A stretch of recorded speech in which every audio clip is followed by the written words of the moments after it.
তাহাজ্জুদ নামাজের ফজিলত কতটুকু?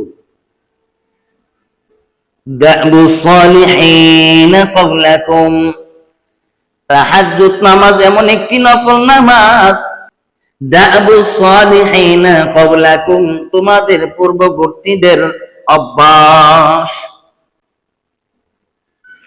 ওয়া হুয়া কুরবাতুল লাকুম ইলা রাব্বিকুম, তাহাজ্জুদ নামাজ হলো আল্লাহ পাক রব্বুল আলামিনের নৈকট্য অর্জনের জন্য উপায়।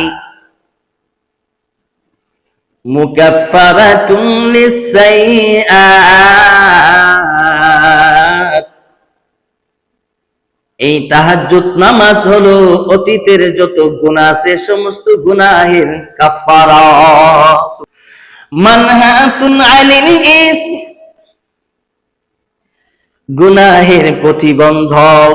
তাহাজ্জুদ নামাজ যখন পড়বেন তখন আপনার দ্বারা গুনাহ হবে না, গুনাহ হওয়া থেকে তাহাজ্জুদ নামাজ প্রতিবন্ধক।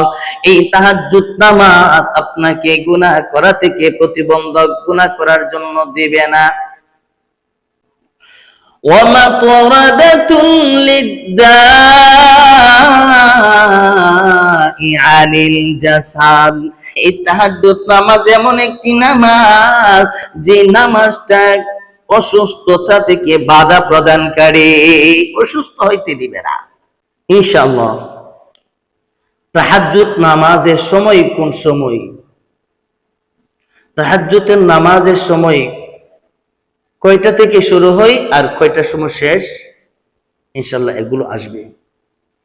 আপনাদেরকে সে ফজিলত সম্পর্কে আরো অবগত করব, যেন ফজিলত আর লাভ জেনে আমরা প্রত্যেকে তাহাজ্জুদ নামাজ আদায় করতে পারি।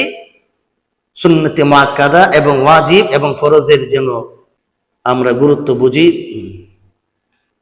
এবং তাহাজ্জুদের নামাজ এর সময় কয়টা থেকে শুরু কয়টার সময় শেষ সেটা বলবো।